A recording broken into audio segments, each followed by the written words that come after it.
ठीक है। हम लोग पढ़ रहे हैं पादपों में पोषण, न्यूट्रिशन इन प्लांट्स पढ़ रहे हैं, ठीक है। तो अभी हुआ क्या कि जैसे जो हमारा एससीईआरटी वाला बुक था वो जो चेंज हुआ, अब एनसीईआरटी का क्लास स्कूल में बुक दे रहा है, तो हमने क्या किया सीधा फिर से शुरू कर दिया सिलेबस को। अब देखो दोनों में कुछ चैप्टर समान है, कुछ चैप्टर डिफरेंट है, ठीक है। इसलिए हमने क्या किया, जब एनसीईआरटी बुक स्कूल में दिया गया है तो एनसीईआरटी से सिलेबस को फिर से दोबारा से शुरू कर रहे हैं, ठीक है।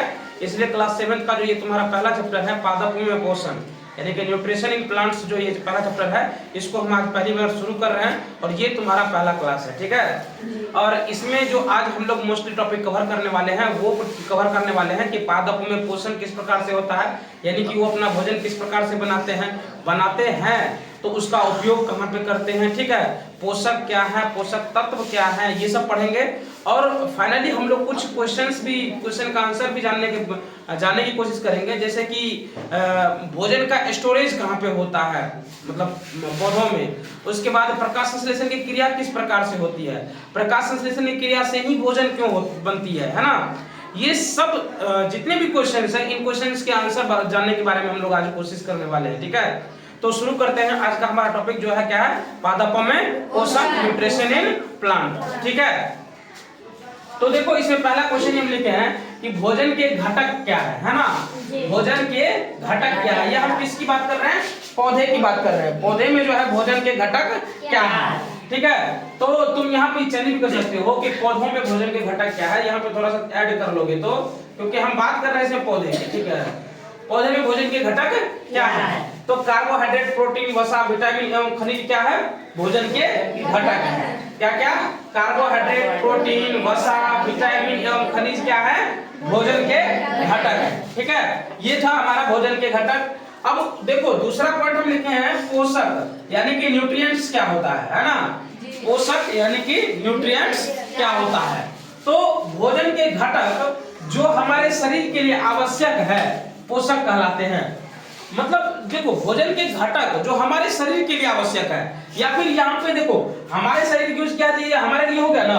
तो यहाँ पे पौधे अगर ना भी रहे, सिर्फ भोजन के घटक क्या ये भी रहे, तो ये भी क्वेश्चन हमारा सही ही रहेगा, ठीक है। या यहाँ पे दो या ना दो पौधे, ठीक है। तो क्या कह रहा है कि भोजन के घटक जो हमारे शरीर के लिए आवश्यक होते हैं वो क्या कहलाते हैं, पोषक कहलाते हैं, यानी कि न्यूट्रिएंट्स कहलाते हैं, ठीक है ना।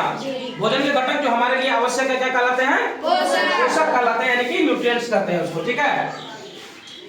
अब एक पॉइंट लिखे कि पादप जो है पौधे अपना भोजन क्या करते हैं, स्वयं बना सकते हैं।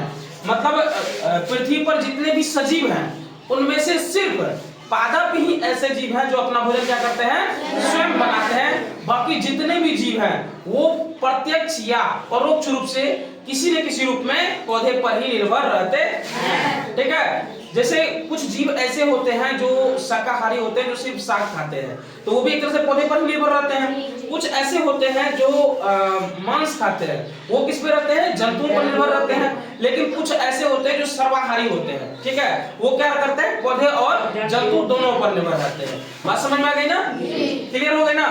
चलो अब आगे बढ़ते हैं। देखो यहाँ पे लिखे है कि मानव सहित कोई भी प्राणी अपना भोजन स्वयं नहीं बना सकता। मानव सहित जितने भी प्राणी है जो सजीव है वो अपना भोजन स्वयं नहीं बना सकता है।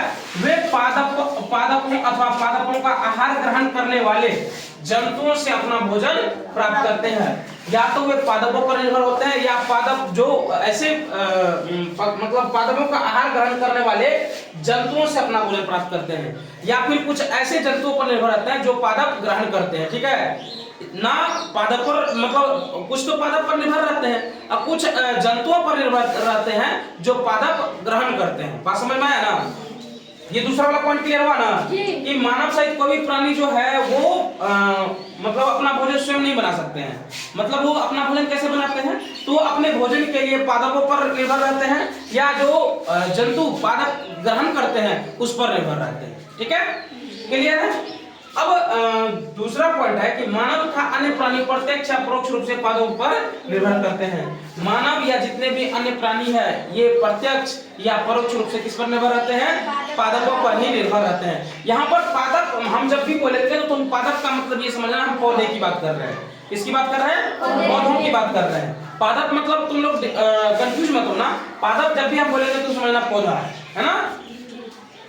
अब अगला हमारा हेडिंग है पादपों में पोषण की विधि, यानी कि mode of nutrition in plants, modes of nutrition in plants, ठीक है ना, ये हम लोग पढ़ रहे हैं। तो इसमें पहला क्वेश्चन हम लिखे हैं कि पौधे अपना भोजन स्वयं बनाते हैं कैसे, है ना, पौधे जो अपना भोजन स्वयं बनाते हैं वो कैसे बनाते हैं, ठीक है। तो क्योंकि केवल पादप में ऐसे जीव हैं जो जल, कार्बन डाइऑक्साइड एवं खनिज लवण की सहायता से अपना भोजन बना सकते हैं, क्योंकि ये सभी पदार्थ उनके परिवेश में उपलब्ध है। पादप ही ऐसे जीव हैं जो जल, कार्बन डाइऑक्साइड, खनिज लवण की सहायता से अपना भोजन बना सकते हैं, ठीक है। सिर्फ पादप ही ऐसे जीव हैं। हम पूछे थे ना क्वेश्चन कि पौधे ही अपना भोजन स्वयं बना लेते हैं कैसे, है ना, और मनुष्य नहीं बना सकते हैं, क्यों? क्योंकि मनुष्य कार्बन डाइऑक्साइड को ग्रहण नहीं कर सकते हैं। ग्रहण कर सकते हैं क्या? क्योंकि इनको जीने के लिए क्या चाहिए? ऑक्सीजन चाहिए। इसीलिए जो मनुष्य है वो अपना भोजन स्वयं नहीं बना सकते हैं। पौधे अपना भोजन क्यों बना सकते हैं स्वयं? क्योंकि ये जल जमीन से ले लेते हैं, कार्बन डाइऑक्साइड तुम्हें वातावरण से ले लेते हैं, और खनिज लवण कहां से ले लेते हैं? वो भी जल से ले लेते हैं, मतलब जमीन से ले लेते हैं, ठीक है। और इसके वातावरण में ये सब चीज को उपलब्ध होता है ना, इसके वातावरण में ये सभी चीज को क्या होता है? उपलब्ध होता है। इसलिए अपना भोजन क्या करते हैं? स्वयं बना लेते हैं, ठीक है।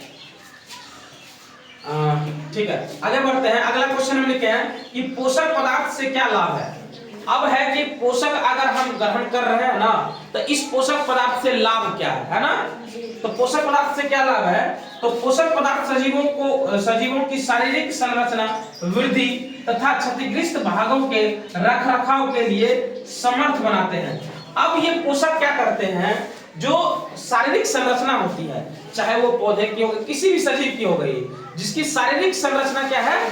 शारीरिक संरचना को सही करने के लिए, उसकी वृद्धि के लिए, वृद्धि मतलब बढ़ने के लिए, है ना, वृद्धि मतलब क्या?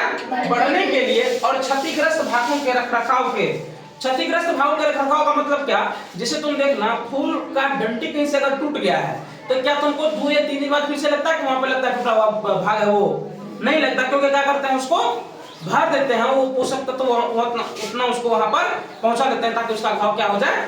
भर जाए। इसलिए कहता है कि क्षतिग्रस्त भागों के रखरखाव के लिए समर्थ बनाते हैं। पोषक इन चीजों के लिए क्या बनाते हैं? सजीवों को समर्थ बनाते हैं। किन चीजों के लिए समर्थ बनाते हैं? वृद्धि के लिए, क्षतिग्रस्त भागों के रखरखाव के लिए, और शारीरिक संरचना के लिए उसको क्या बनाते हैं? समर्थ बनाते हैं, ठीक है, समझ गए ना। और क्या लिखे? विभिन्न जैव प्रक्रमों के लिए आवश्यक ऊर्जा भी प्रदान करते हैं, और जितने भी जैव प्रक्रम है ना, उसके लिए ऊर्जा भी प्रदान करते हैं, ठीक है, क्लियर है। अब हम समझते हैं पोषण क्या होता है, कि न्यूट्रिशन क्या होता है ना, ये समझना जरूरी है ना। पोषण क्या होता है? तो पोषण होता है सजीवों द्वारा भोजन ग्रहण करना एवं इसके उपयोग की विधि को हम लोग पोषण कहते हैं। सजीवों के द्वारा क्या करना? भोजन ग्रहण करना, और इसका उपयोग किस प्रकार से हो रहा है, इसी को हम लोग क्या कहते हैं? पोषण कहते हैं। अब जरा सोचो कि हम जो एससीईआरटी को लागू में पढ़ रहे थे, तो उसमें कितना लंबा डेफिनेशन दे दिया था, है ना, इसको समझना थोड़ा सा कठिन हो रहा था। लेकिन ये एससीईआरटी में बहुत चीज तुमको डिटेल्स में दिया हुआ है, और समझने में भी आसानी होती है, ठीक है ना। कुछ चीजें पे दिक्कत होगी जिस पे हम लोग डिस्कस कर लेंगे, ठीक है ना। तो क्या होता है? सजीवों द्वारा भोजन ग्रहण करना और उसके उपयोग की विधि को हम लोग क्या कहते हैं? पोषण कहते हैं, यानी कि न्यूट्रिशन कहते हैं। कोई दिक्कत? चलो अब आगे हैं स्वपोषी, जिसको हम लोग ऑटोट्रॉफ्स बोलते हैं। हाँ, लेकिन एक चीज ये उसमें अच्छा दिया था पोषण के बारे में, अगर तुम लोगों ने पढ़ा था तो पिछले वाले में, जैसे पोषण दिया था, पोषण का स्वपोषी, विषमपोषी, फिर विषमपोषी में 2 भाग कर दिया था। एक क्या कहते हैं?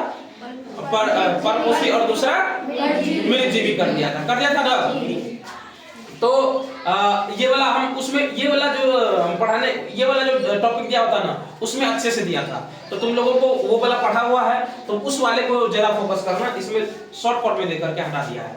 तो ठीक है, स्वपोषी को हम लोग क्या करते हैं? ऑटोट्रॉफ कहते हैं। क्या कहते हैं? ऑटोट्रॉफ कहते हैं। तो पोषण की वह विधि जिसमें जीव अपना भोजन स्वयं संश्लेषित करते हैं, स्वपोषी कहलाते हैं। अतः ऐसे स्वपोषण कहलाती है। अतः ऐसे पादपों को क्या कहते हैं? स्वपोषी कहते हैं। तो पोषण की वह विधि जिसमें क्या होता है? जीव अपना भोजन स्वयं संश्लेषित करते हैं, वो क्या कहलाती है? स्वपोषण कहलाती है। अतः ऐसे पादपों को हम लोग क्या कहते हैं? स्वपोषी कहते हैं। क्लियर है? ऐसे जीव जो अपना भोजन क्या करते हैं? स्वयं बनाते हैं, ठीक है। तो क्या कहलाते हैं उसको हम लोग? उसको हम लोग कहते हैं स्वपोषण कहते हैं, है ना। और ऐसे पादप ऐसे पादप जो अपना भोजन स्वयं बना रहे हैं उसको हम लोग कहेंगे स्वपोषी। अगर हम पादप के बारे में बात कर रहे हैं तो उसको क्या कहेंगे हम लोग? स्वपोषी कहेंगे। ठीक है, कोई दिक्कत?